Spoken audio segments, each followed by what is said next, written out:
Welcome back, Boilermaker fans, to the Central Indiana Sports Report for a special edition of the Purdue Report with Jake Dunn, his reaction to Purdue's 69-64 win at USC on.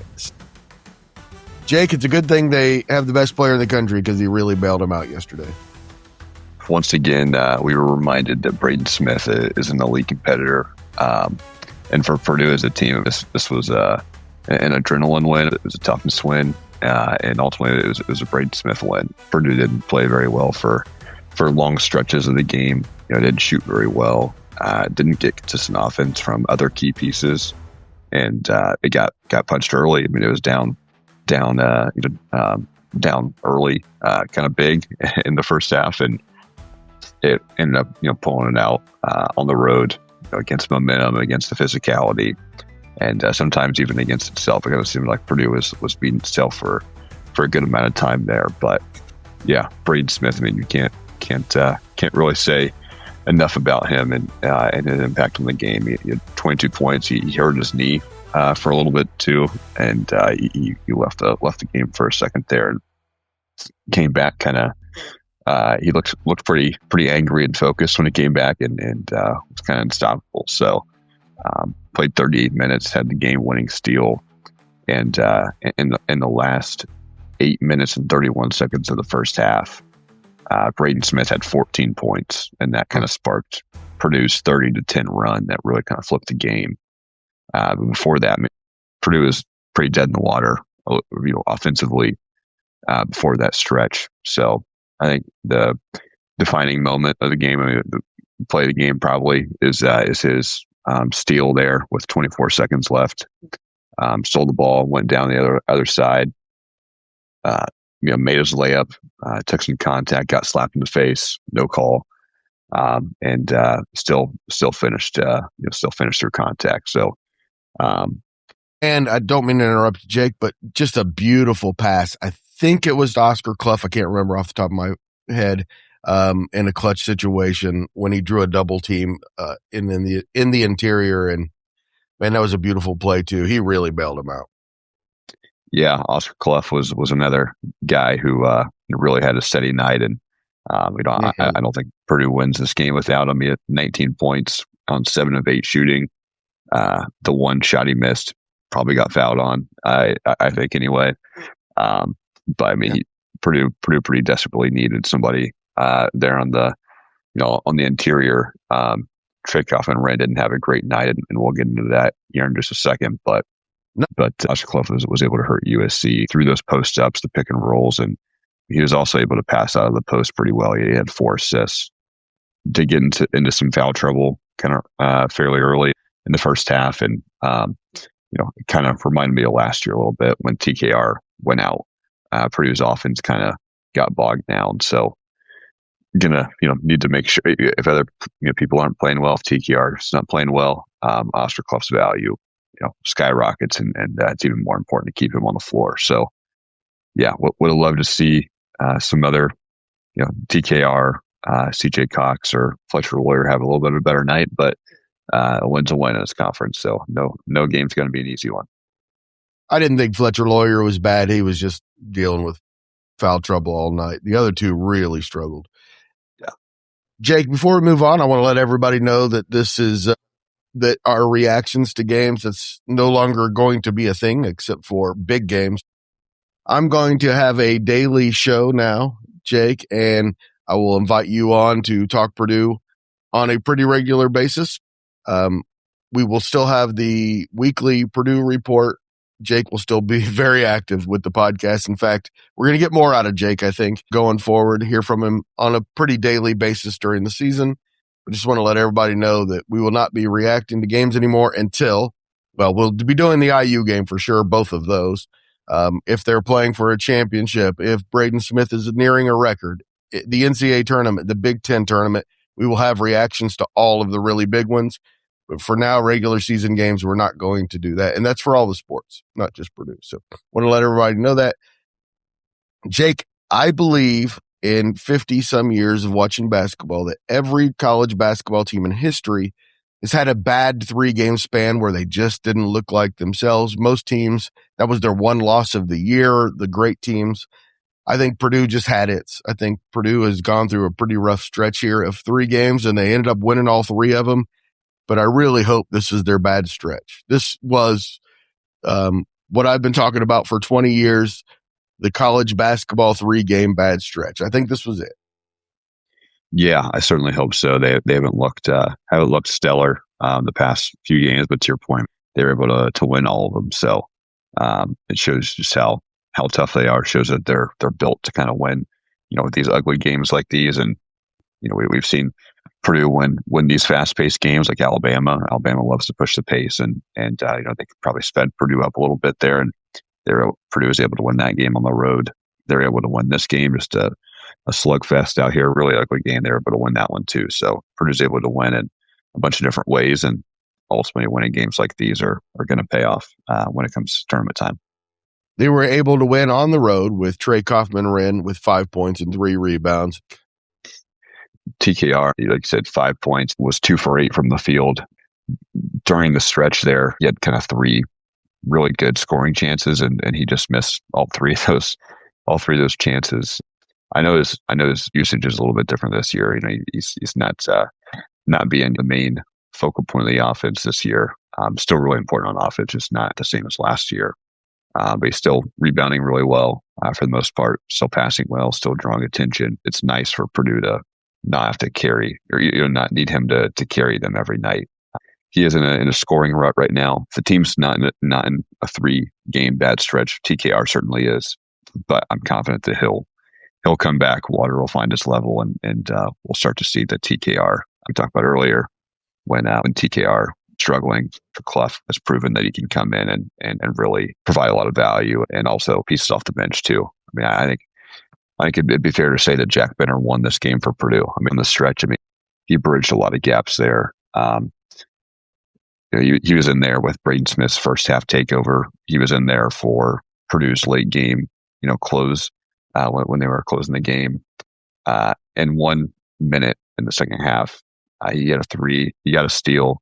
He hit TKR for a dunk, and he drew a charge. Those are just four possessions where you couldn't really have asked for a better result there. On nights like this, it's he was somebody that USC probably didn't expect to come in and beat him, but I think Jack Benner has just continued also to prove his value and prove that he has a place in this league. He was so good, Jake. He just does the little things. I've been saying all year, he is, by the end of his 4th year, he's going to be Matt Painter's all-time favorite. He's like the combination of all those guys who do the little things that he loves. Yeah, absolutely. So he's certainly grown on me quite a bit. So not saying I didn't like him before. I'm saying I'm liking him a lot more than that I did. I thought he was going to be a bit player for 4 years, and he's a factor in his first year. I watched him in high school. I thought he was going to be a role player. I think now he's going to be really good. Incredible. And Jakari Harris also, especially in the first half, he had a pretty strong first half. Yeah, that's important because CJ Cox struggled really kind of on both ends, and Purdue needed some different energy there. So the bench is certainly better than the last year's team, and mattered in a game like this, and it's going to matter in more games down the stretch.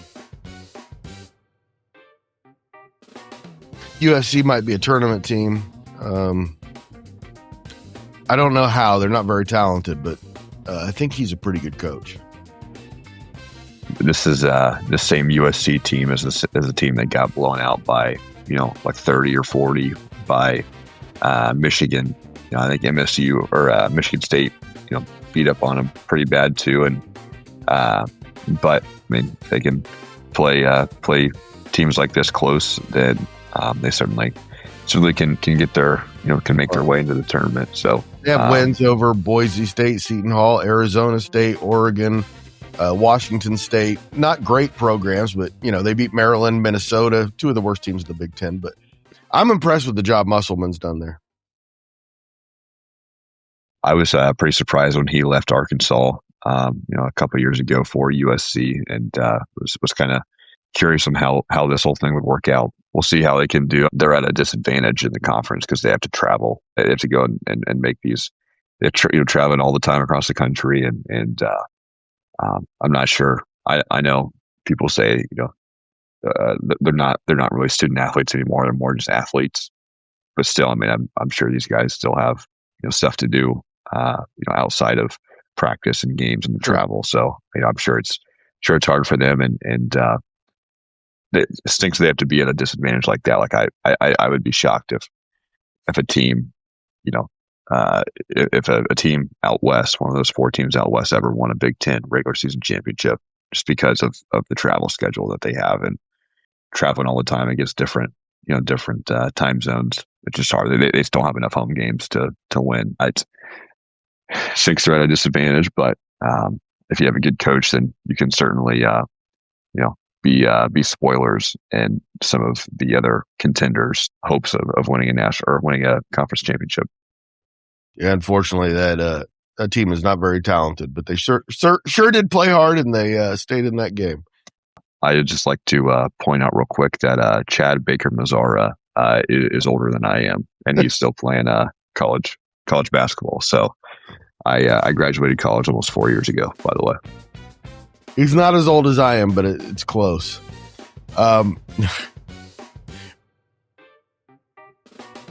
Hey, Jake, speaking of 3-game swoons, the Iowa State Cyclones lost to Cincinnati yesterday. Ooh.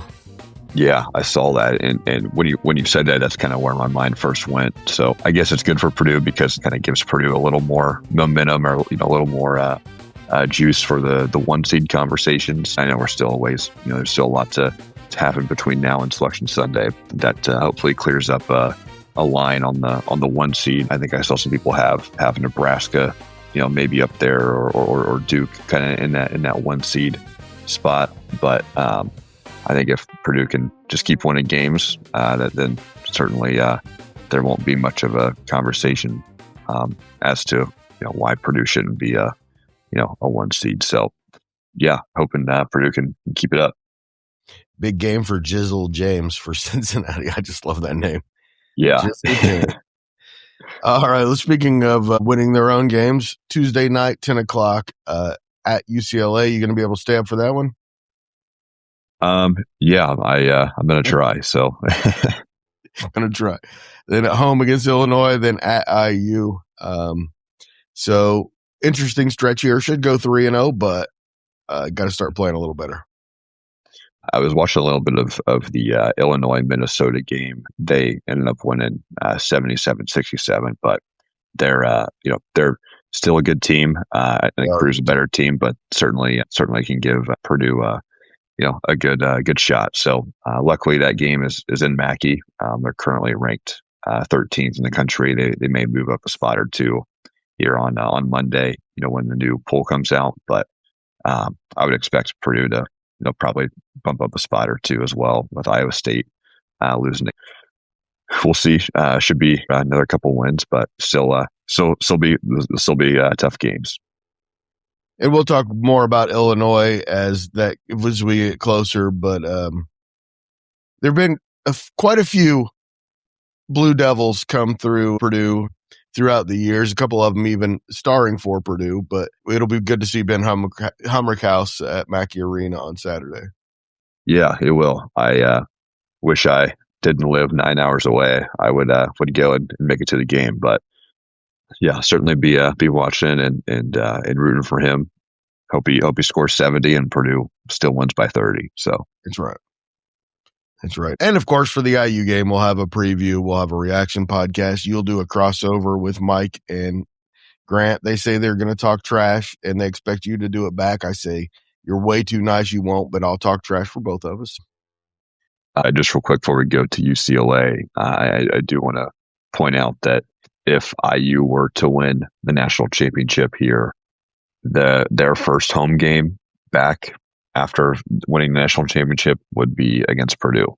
Of course it would. So that's if IU does winning that, I hope Purdue can kind of play the spoiler maker role there and really kind of dampen their mood and there. Jake, for the first time ever, I don't think IU fans would care that much. Yeah. Losing the basketball game to Purdue. I'm a little jealous, and man, they're going to be hard to live with, aren't they? Yeah. Yep. Oh, I can't even imagine. Especially those two. Mike and Grant, they're going to be impossible. Let's talk about UCLA, and not a bad team. Yeah, not a bad team. I think coming into the season, they were ranked a little higher than what they are now. People thought that they might be a little better than what they are. Still a good team. Mick Cronin's still a pretty good coach. I'm looking at ESPN Analytics right now. It looks like they give Purdue a 62.8% chance to win. They've got a power forward that I really like, power forward / center, Tyler Bildeau. He's a pretty good guy, and like the matchup between him and TKR, him and Oscar Clough will be a fun one. And Donovan Dent, their point guard, that'll be a good matchup with Braden Smith. I think Donovan Dent's one of the best point guards in the conference, so it'll be cool to see them go at it. But I still think it'll be a close game. But still expect Purdue to come out and take that one on the road. And we need to talk about a former Purdue recruit who, of all the guys, probably made the biggest mistake not going to Purdue when he had an offer. And that's Xavier Booker. Yeah. He'd be a completely different player right now if he'd gone to Purdue, I believe. I kind of forgot he was on UCLA. So, wow. Yeah. He certainly made a mistake there. All right, Jake, you and I will talk about the UCLA game on Wednesday's Purdue Report. Yeah, sounds good. Looking forward to it. Thanks so much for getting up early and for your time, Jake. Yeah, thank you as well. Boiler up. Boiler up.